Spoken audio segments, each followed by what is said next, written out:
hay para allí la explicación, más o menos, ¿ya? Entonces aquí tendríamos el mapa de Israel, Egipto, la península arábiga, ¿verdad? Irán, todo lo demás, etcétera, el Mar Negro acá, el Mar Caspio, en fin. Entonces, ¿qué pasa? Que aquí en Babilonia se produce la incursión hacia la tierra de Israel, ¿ya? Vamos a poner un poco más arriba aquí. Se produce la incursión a la tierra de Israel. Acá están haciendo el mito, ¿ya? Que acabamos de hablar ahora de Leto y Pitón. Y por acá casi que en la misma época está invadiendo Nabucodonosor a Israel. ¿Ok? Se van a Israel, a Babilonia los judíos, ¿ya? Regresan 70 años después con sucesiones o previas regresos, porque no fue que pasaron 70 años y a los 70 fue que regresaron, no, fueron viniendo de a poco, ya casi hubo 3 inmigraciones de Babilonia a Israel, hasta que en el año 515, puntualmente, en el año 515 antes de Cristo, se reinaugura el templo de Jerusalén, ya, se reinaugura, arranca la época del segundo templo. Ya, se reconstruyó y arranca. Con Esdras y su combo. Esdras, Nehemías, Ageo, Zacarías, todos estos profetas que estaban en esa época. ¿Qué pasa? Que allí poquito después del 515 viene la figura de los reyes de Grecia. Pasan casi 200 años hasta que aparece la famosísima figura de Alejandro Magno. Y con Alejandro Magno empieza lo que en la literatura judía se llama la época helenista, ¿ya? Vamos a poner del 333 a.C. hacia adelante arranca la era helenista, ¿ya? ¿Cierto? Porque antes de los babilonios, luego aquí ya están los persas, esta es la época persa, Medo-persa. Acuérdense que está la del libro de Esther, el libro de Esther es el 473 a.C., ¿ya? Hasta allá, hasta cuando ya se enfrenta el imperio persa con los griegos y pierden, ¿cierto?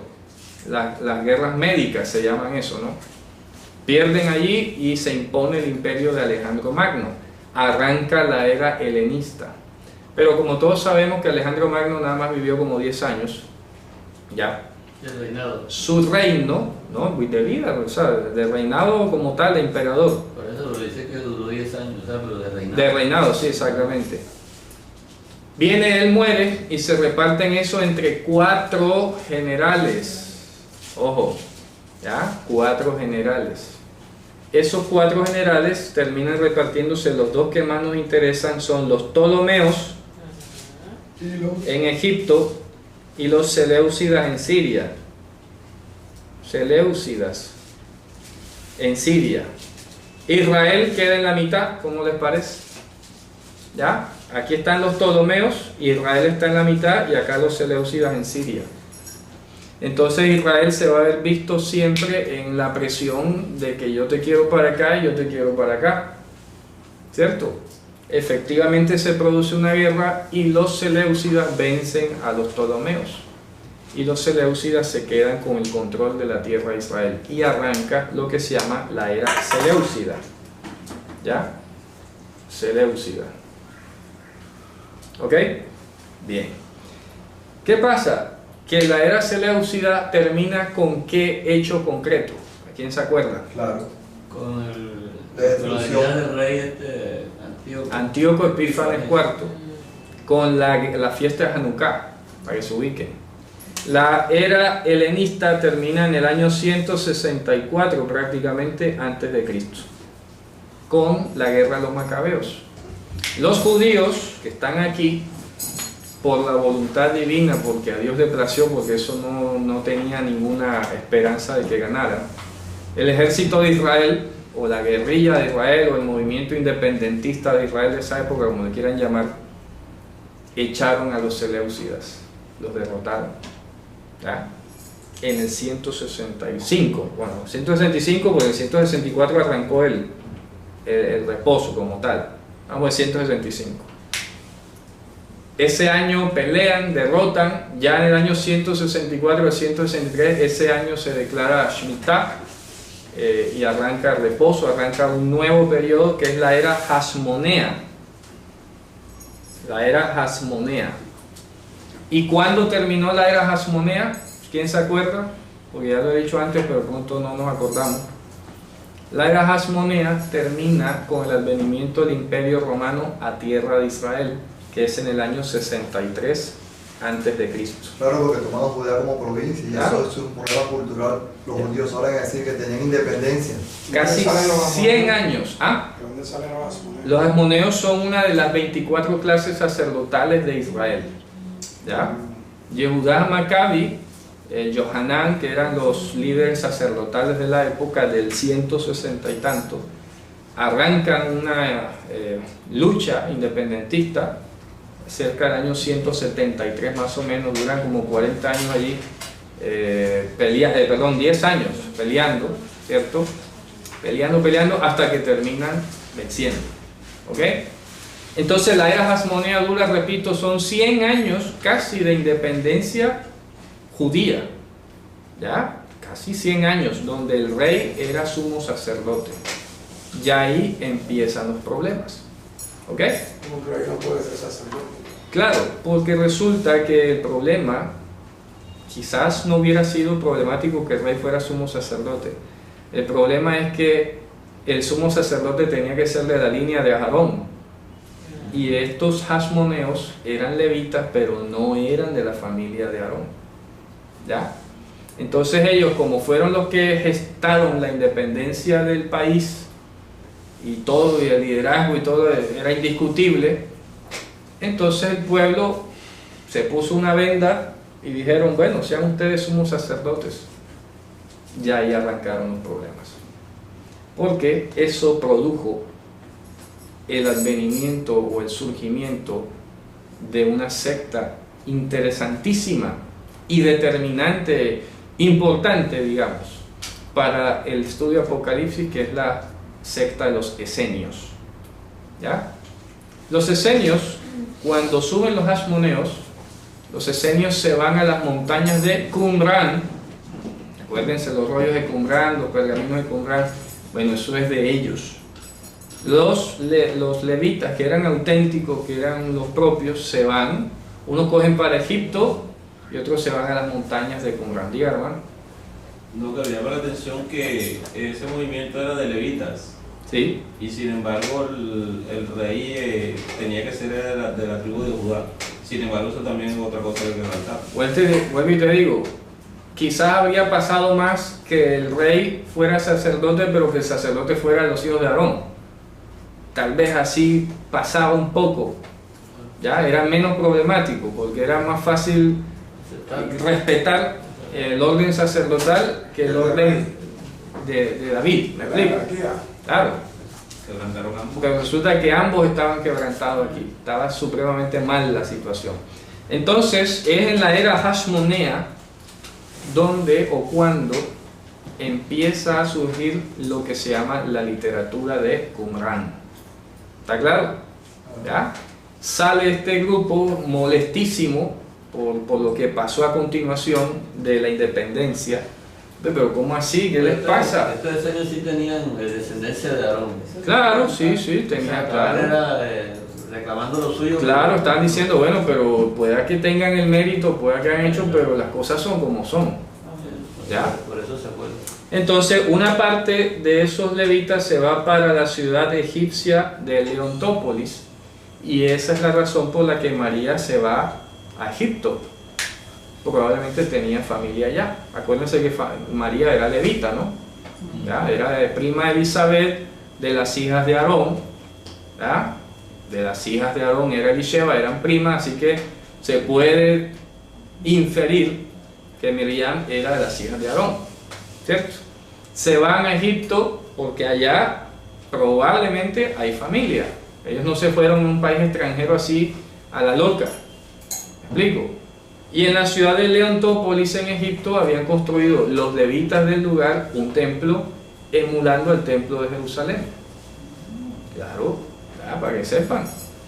¿Ya? Aquí en Egipto llegó a haber un templo que pretendía en la distancia ser una réplica del templo de Jerusalén. ¿Ya?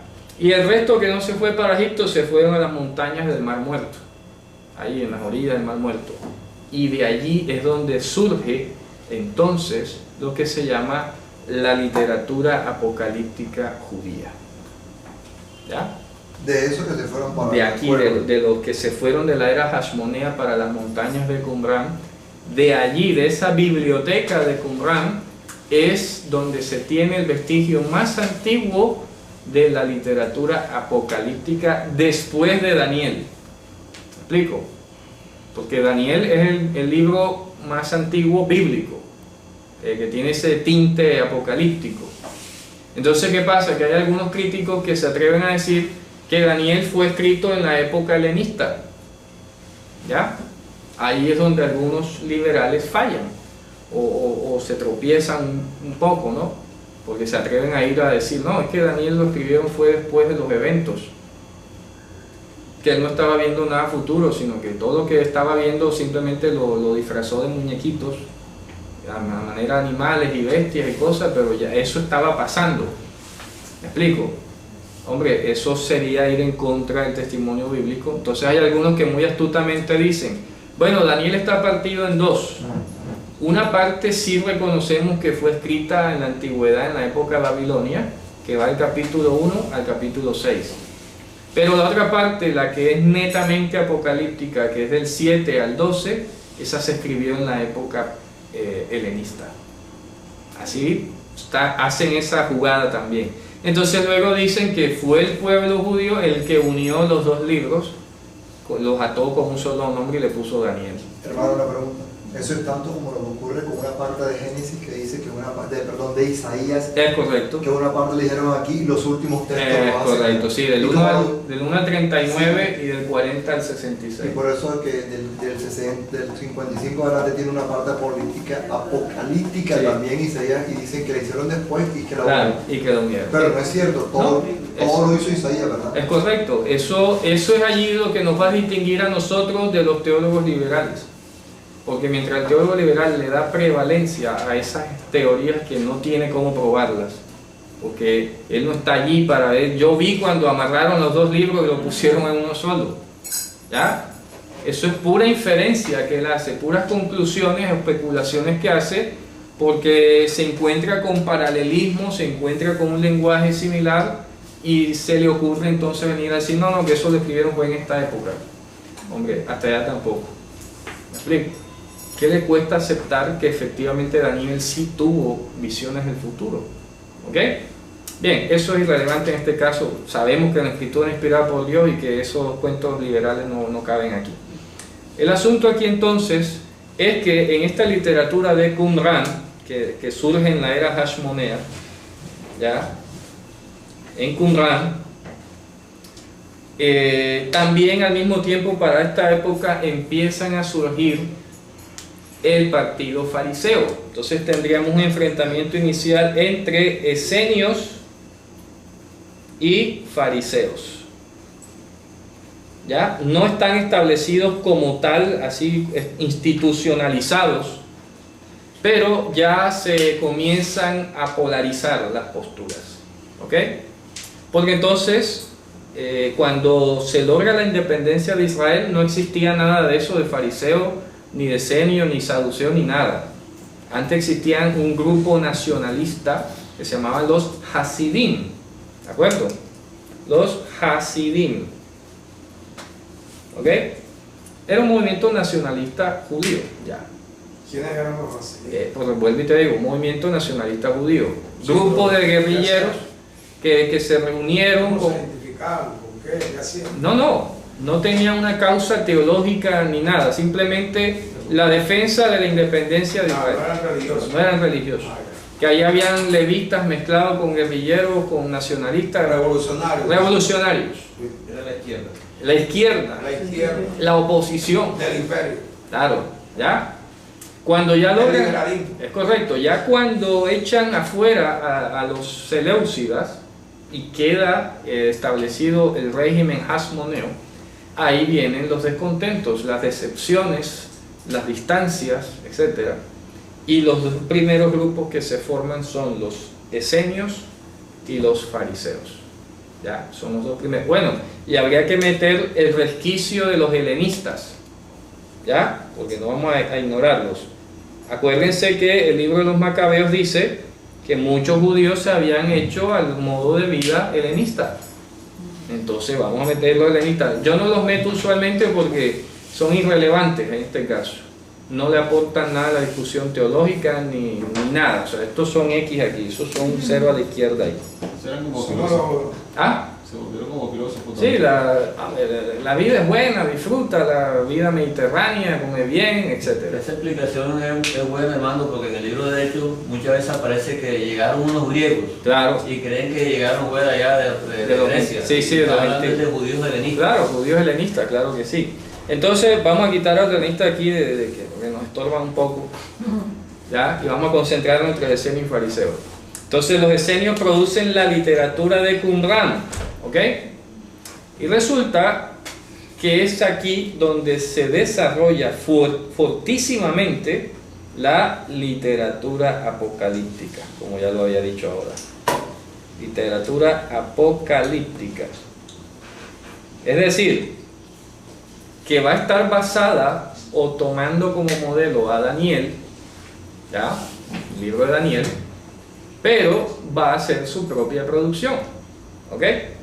Entonces, algunas características de esta literatura apocalíptica judía, de esta época esenia, es el recurso casi regular a tomar personajes bíblicos antiguos o muy destacados para enviar un mensaje. Entonces, el libro más antiguo de la literatura apocalíptica judía empieza a ser el libro de Hanoch o Enoch. ¿Ok? Entonces mucha gente por ahí ya fascinada con el libro de Enoch y leyendo, ¿y dónde puedo descargar? Digo, un momentico, o sea, no has leído la Biblia y vas a leer eso. ¿Ya? Cálmate, con calma, porque te embolantas. Entonces el libro de Enoch tiene 4 secciones. ¿Ok? Tiene una sección de las luces del cielo, que tiene que ver todo con astronomía, cálculos de cuándo sale el sol, de cuánto dura el año, una cuestión meramente astronómica. El otro, que es el que interesa un poco más, se llama el libro de los vigilantes, que es la descripción de los ángeles caídos. Pero ¿Ok? en estos libros, hermano, es que no se conocen los autores. Por eso. Y están escritos de pronto no en- Por eso digo, mira la época a la que pertenecen. Estos libros no van más allá del siglo II antes de Cristo. No van más allá. Pensar que eso lo escribió el Enoch es una locura. ¿Me explico? No. Eso lo escribieron aquí en esta época. Eso no fue que Enoch dejó un libro por ahí escondido y estos lo encontraron de repente. Ese aparece en hebreo o en griego. Originalmente, y para sorpresa y para satisfacción nuestra, está comprobado que la literatura apocalíptica judía se escribió en hebreo y arameo. ¿Ok? Que quede claro. En hebreo y arameo se escribieron originalmente estos libros, que luego fueron traducidos a otras lenguas y que hoy no sobreviven sino fragmenticos nada más. No quiere decir de que fue en griego o lo que sea, no, fue en hebreo y arameo, ¿no? Entonces, ojo, el primer libro que surge es el libro de Enoch, y de esos 4 volúmenes que él tiene o está dividido, nos interesan 2. Es el libro de los vigilantes, se llama así, porque se supone que Dios había puesto unos ángeles a vigilar las naciones, pero los vigilantes se corrompieron y se empezaron a revelar secretos, se acostaron con las hijas de Adán, y de ahí es donde viene la creencia de muchos, inclusive mesiánicos hoy, que se han metido a leer el libro de Enoch, entonces creen que efectivamente los demonios se acostaron con las mujeres, y que entonces hay por ahí una descendencia maldita, descendiente de Satanás o algo por el estilo. Ese es el punto de inflexión ahí. Creer que lo que diga Enoch es palabra de Dios. Oye, tienes que despegarte un poco al aire, ver qué estaba pasando en esa época entre esenios y fariseos, y ahí tú, vaya, puedes ser un poco más objetivo, ¿no? Menos apasionado, ¿ya? Entonces tenemos el libro de los vigilantes y el otro libro que nos interesa y que vamos a estar aquí citando de cuando en cuando es la sección que tiene que ver con la visión de las bestias. Ya, así se llama, la visión de las bestias. Es un asunto súper interesante a nivel de lingüística y de metalenguaje. Les voy a dar un pequeñísimo ejemplo de eso, para que se vayan sintonizando. ¿Ya? Por ejemplo, dice el libro de Enoc en la sección de las bestias, presten mucha atención, a ver si se la pillan, porque está fácil, pero vamos a ver si se la pillan. Miren lo que dice: un toro blanco engendró un cordero y un cerdo. El cerdo parió muchísimos cerdos y el cordero engendró 12 ovejas. ¿De quién estoy hablando? De las 12 tribus. Termina allí. ¿Pero de quién estoy hablando? El toro blanco es Abraham, Isaac, perdón. Tuvo un cerdo que fue Esaú y un cordero que fue Jacob. Y Jacob tuvo 12 ovejas que son las 12 tribus. ¿Se dan cuenta? Entonces suena apocalíptico. Vi en la visión de la noche y un toro blanco parió un cerdo y un cordero. Y el cerdo tuvo muchos cerdos. Y el cordero parió 12 ovejas. Tú te quedas así como, ¿qué estás hablando? ¿Me explico? ¿Ya? Oye, es un lenguaje forrado. Muy simbólico, muy de la época. ¿Cierto?